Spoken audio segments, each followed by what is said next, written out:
My name is Father Michael Bova. I'm a Catholic missionary priest. My mission is in Zambia.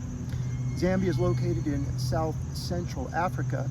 It's landlocked, so it's bordered by 7 countries. I work in an area known as Kaparu in the center of Zambia. It's about a 3.5 hours drive north of Lusaka. It's a rural area, colloquially known as the bush. 98% of the people are farmers. Major crops are soybeans and corn. Economic stability in the area is tied to weather patterns, and we are experiencing the effects of climate change. So if there's very little water, there's going to be very little food. In the next 15 minutes, I'd like to tell you the story of Our Lady of Kaparu School. We have a number of challenges, so we've partnered with the Blessed Virgin Mary to help us. So now, let's go to Kaparu. Hello, I'm Father Michael Bova. I'm a Catholic priest with the SMA Order, and I'm Senior Director of Operations at Our Lady of Kaparu School. Just to give you a brief history of the school, when I first came here, we didn't have a school, and it was clear that we had a tremendous need for it, for not only for good catechesis, but we have a very high illiteracy rate in Kaparu, probably greater than 80%.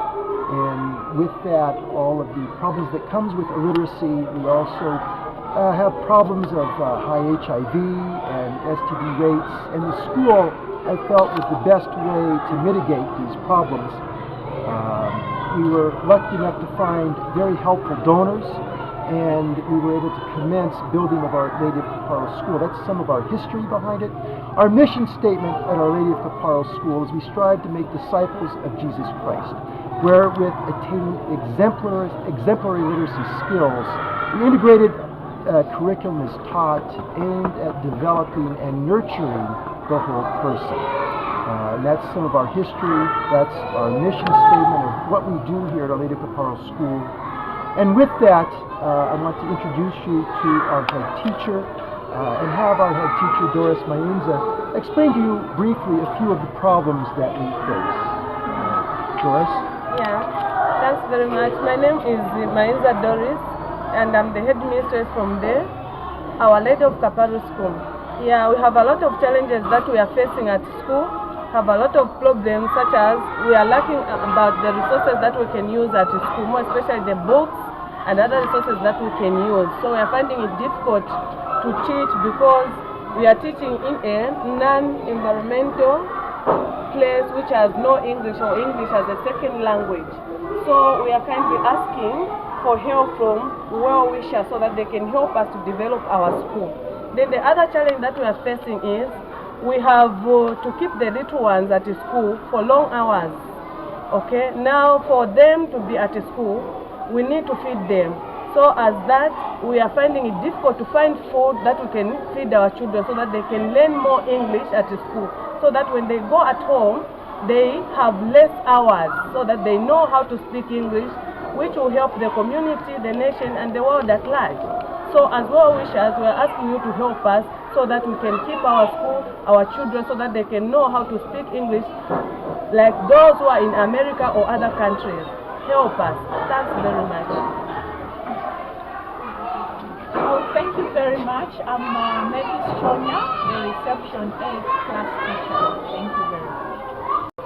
I'm Given Limbamila. I teach reception B. I'm Banda. I teach baby class. I'm Miss Sophia Devela. I teach baby class. Hello there, I'm Madam Chelika, the first grade teacher. Thank you so much. I want to expand on a topic that Madam Mayunza had alluded to. Teaching English in the non-English speaking environment is not easy. For example, if you take a family here in Kaparu that speaks Lenja, you transport them to London or Los Angeles. It's very different. When the children leave school, they're immersed in English. The billboards are in English. If they have a TV, most of them will, it's in English. Their play dates are in English. It's not the case here at Kaparu. When the children go home, everything is in Lenje, a Bantu-based language.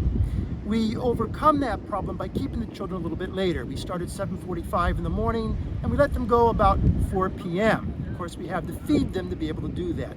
The other problem we face is when the children go home, they'll do their chores, they'll have dinner, but at 6 p.m. it gets dark. And in Kaparu, 98% of the families don't have any power. So it's lights out, okay, after dinner. There's no homework getting done. So whatever we do, we have to accomplish it during school hours. So we overcome that hurdle and problem. We have a very organized curriculum for teaching English. It's based on the FRIES system for reading, combination of sight words and a phonetics-based system which we teach. And now, back to Kaparu. Michael here, we're going to give you a slice of our day at Our Lady of Kaparu School. We begin with the second grade, which is our most senior class right now. Let's go ahead and see our teachers and our students in action. Yes, okay. So, Innocent, you can start reading on St. John the Baptist.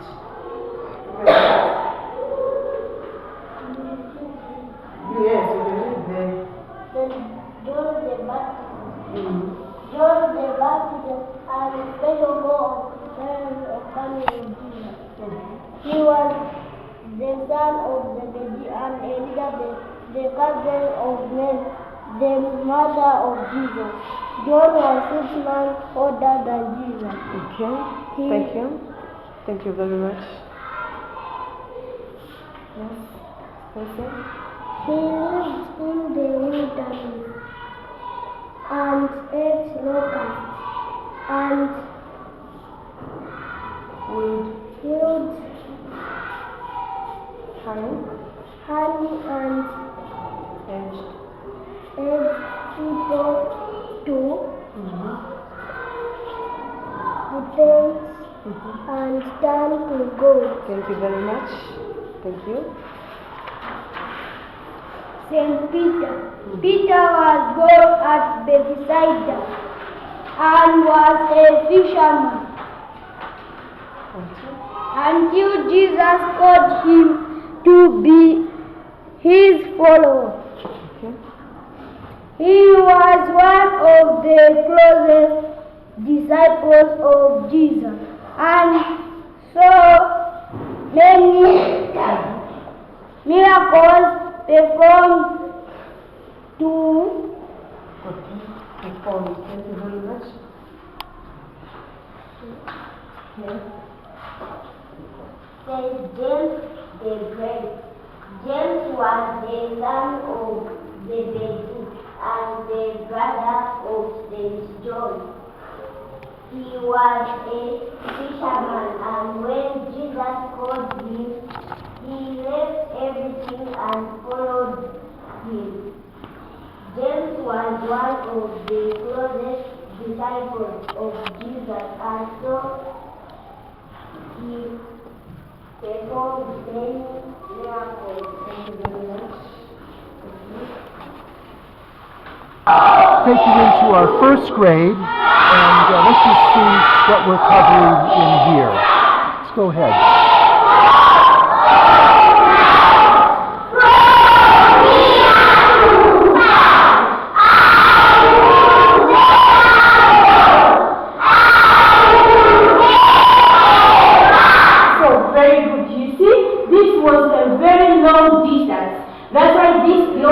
I would never walk. The sheep took a very long distance in their sleep as they were walking. This is a big moment for us at Our Lady of Kaparu School. We've now just opened another classroom, and we are at this moment right now taking our higher learners from the nursery school and bringing them into this new classroom.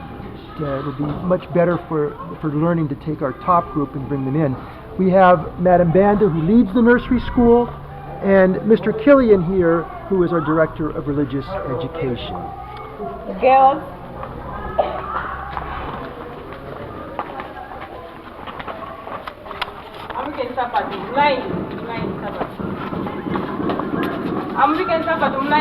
put your hands together, we pray. In the name of the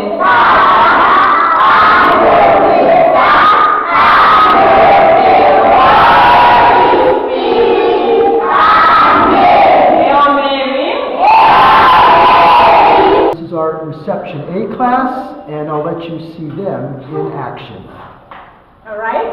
So Joyce, can you read the following sentences? What can you do in sentence number 1? I can jump. What can you do in sentence number 2? I can see. What can you do in sentence number 3? I can see. What can you do in sentence number 4? I can jump. Good. Can you clap for Joyce?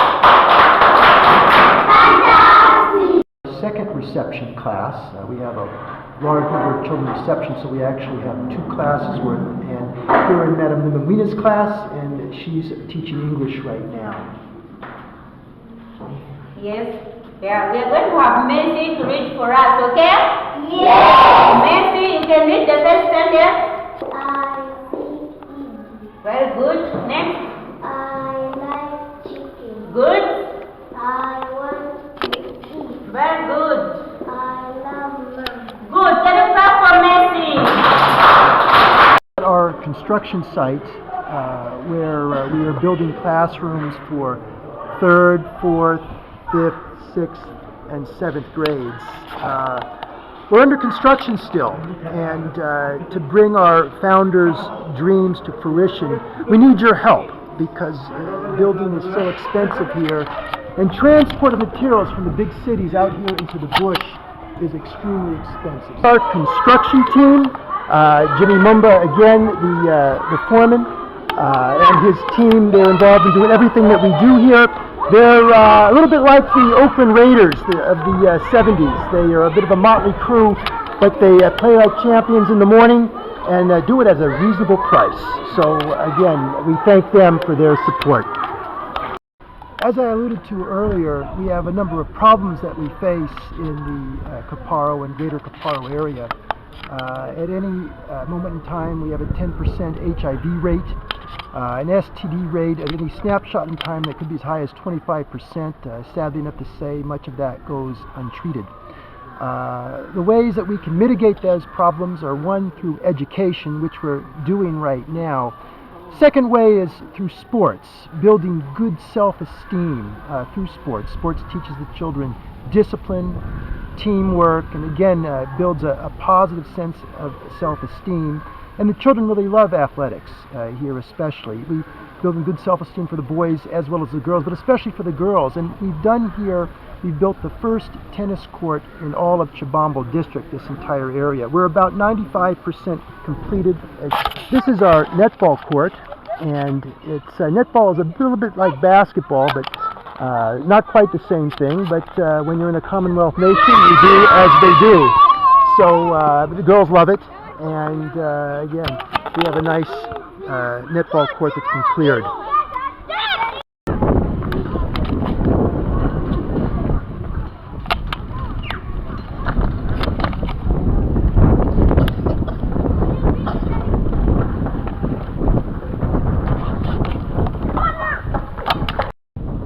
This is our soccer pitch, or also known as a soccer field, right here that the community plays on, but also the children in the school play on. And again, sports is an integral part of what we do, but we're also now building a Olympic-sized 400-meter track around the pitch, okay? As you can see, we're here in the bush, and so there's a lot of trees and grass that needs to be cleared for us to bring that project to fruition. I want to introduce to you all Mr. Jimmy Mumba. He's the foreman of this project, but all of the building that we're doing, okay? And this is Tree Man. Tree Man is the sole person who's doing all the clearing of this land. This is our cook, Dorothy, making mealy meal for the children. This is our cooking facility. It's in bad need of renovation. As you can see, we do the very best that we can do, though. And children, you know, to learn and to play sports, they need food. And this is part of our school feeding program. We have some donors that help us, but we're in dire need of your help and assistance. So thank you in advance. What you just saw was Dorothy, our cook, was preparing something known as mealy meal. That's the staple carbohydrate of Zambia. It's a corn-based food, has the consistency of the cereal malto-meal, if you're familiar with that, but when you cook it longer, it forms a soft solid. A little bit bland, so we have to give the children something else to eat. On some days that's beans, other days that's fish, some days soy chunks, and then on other days a green vegetable in a peanut butter sauce. And once a month we give them sausage. As we keep the children longer hours so that we can help them learn English, we do have to feed them. One. And now, back to Kaparu. This is Our Lady of Kaparu School, and I couldn't think of a finer group of people with to fight illiteracy and ignorance than these right here. We're all about faith, family, and doing the right thing. I've given you a slice of life at Our Lady of Kaparu School.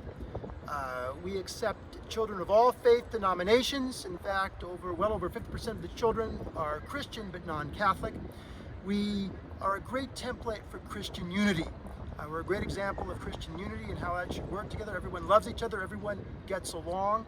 As you can see, we have many projects ongoing at Our Lady of Kaparu School, and if you want to be a part of them, if you want to help us, you can help us with your prayers, but you can also help us with your funding. We're 100% tax deductible, and if you're interested in helping us with funding, please contact me, Father Michael, at mpbova2001@yahoo.com. That's M as in Mary, P as in Paul, B as in Bravo, O as in Outstanding, V as in Victor, A as in Alpha, 2001@yahoo.com. That's mpbova2001@yahoo.com. What a great way to make a difference in the world, to make a world a better place, and to touch and reach someone who's less fortunate than you. Thank you.